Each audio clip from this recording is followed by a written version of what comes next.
Vous êtes derrière les barreaux et une femme vient vous réclamer 1 million de dollars pour un enfant qui n'est pas le vôtre.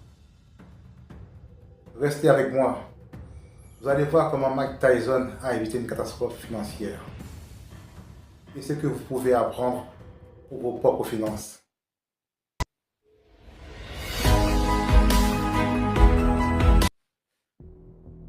Rentrons dans le contexte. Nous sommes au début des années 90. Mike Tyson était le plus jeune champion du monde poids lourd de l'histoire. Un puncher redoutable, des KO expéditifs, une aura terrifiante. Sa vie, argent, succès, excès, décisions impulsives. Sa vie sentimentale, ultra médiatisée. Surtout son mariage avec Robin Givens, qui a fait les gros titres à l'époque. Tyson a grandi dans un environnement difficile et n'a pas eu un parcours scolaire très encadré. Et très tôt, il passe d'un extrême à l'autre, de la rue à des millions de dollars. Mais il ne donnait pas toujours de l'importance à l'argent. Un exemple marquant. Un jour, une de ses voisines a sauté par-dessus la clôture de sa propriété pour approcher un de ses tigres. Le tigre l'a attaqué. Elle a été grièvement blessée. Mais l'affaire a été abandonnée puisqu'elle était entrée sans permission. Quant à Tyson, il lui a donné 250 000 dollars en compensation. Rien que ça. Pas parce qu'il était obligé, mais parce qu'il en avait les moyens. Et qu'il voulait régler ça à sa façon. Et encore, après chaque combat, il allait chez le concessionnaire pour acheter des voitures de luxe. Il vivait comme si l'argent ne pouvait jamais s'arrêter.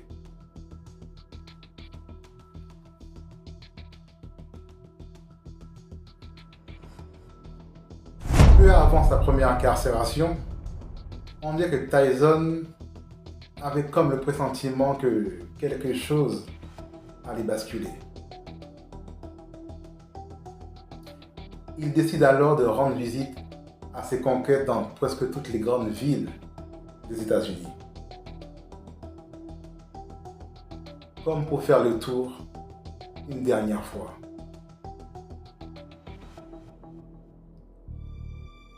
Une autre fois encore, il organise une fête chez lui.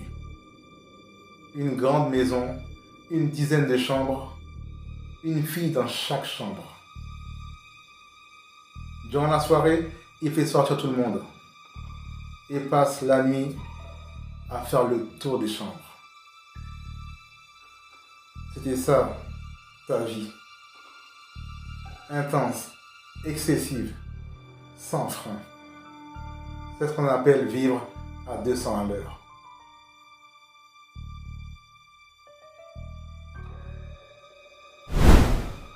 Petite parenthèse. Avant de continuer, j'ai mis en description une formation gratuite sur l'affiliation pour ceux et celles qui veulent apprendre à mieux gérer leurs finances et éviter les erreurs coûteuses. Vous pouvez aller voir après la vidéo. Parce que la suite montre à quel point une décision peut tout changer.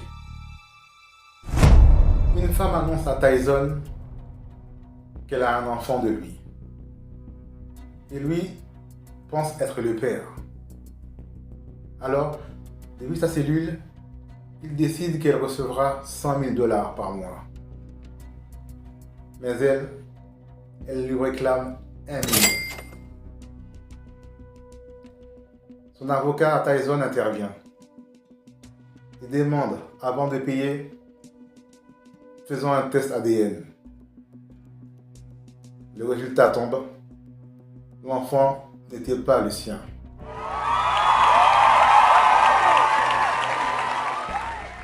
Une simple vérification a évité une catastrophe financière. On peut se poser la question, si elle avait accepté les 100 000 dollars et rien demandé de plus, peut-être qu'aucun test ADN n'aurait été fait. Mais en voulant plus, elle a tout perdu. C'est ce qu'on appelle avoir les yeux plus gros que le ventre. Et vous en pensez quoi? Vous auriez fait pareil? Je m'adresse bien sûr aux dames. Et le cas de Tyson n'est pas isolé, car des millions d'hommes dans le monde élèvent des enfants qui ne sont pas les leurs, sans le savoir.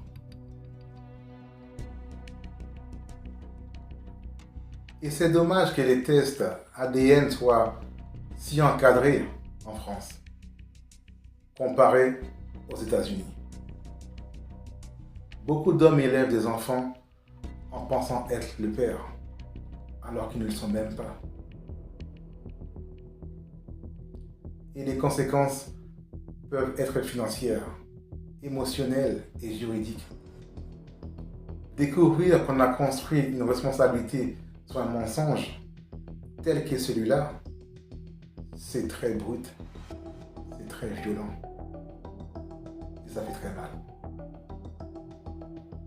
Dans la vie comme dans le business, la confiance n'exclut pas la vérification. L'émotion ne doit jamais piloter une décision à fort impact. Et la générosité sans cadre peut devenir une faiblesse. La lucidité, elle protège. Certains boxeurs noirs, bien malheureusement, malgré des millions gagnés pendant leur carrière, se sont retrouvés endettés après leur retraite. Ils ont parfois dû remonter sur le ring à un âge avancé pour se refaire un peu d'argent et subir des humiliations parfois face à des boxeurs plus jeunes et plus vifs. Et Tyson, lui, n'y a pas échappé. Il a malheureusement fini fauché, comme beaucoup d'autres boxeurs. À tel point, à un moment de sa vie, il n'avait même plus les moyens de payer les obsèques de sa petite fille, décédée dans un accident domestique. Un homme qui a claqué près d'un demi-milliard de dollars en moins de 20 ans. Et voilà, à la cinquantaine, il remonte sur le ring pour de l'argent. À croire qu'il y a une malédiction sur les boxeurs. Mais si cette histoire peut servir d'exemple aux générations à venir, alors ce serait une bonne chose. Si cette vidéo vous a plu, n'hésitez pas à liker et à vous abonner pour d'autres contenus aussi intéressants. À très bientôt. C'était Eben.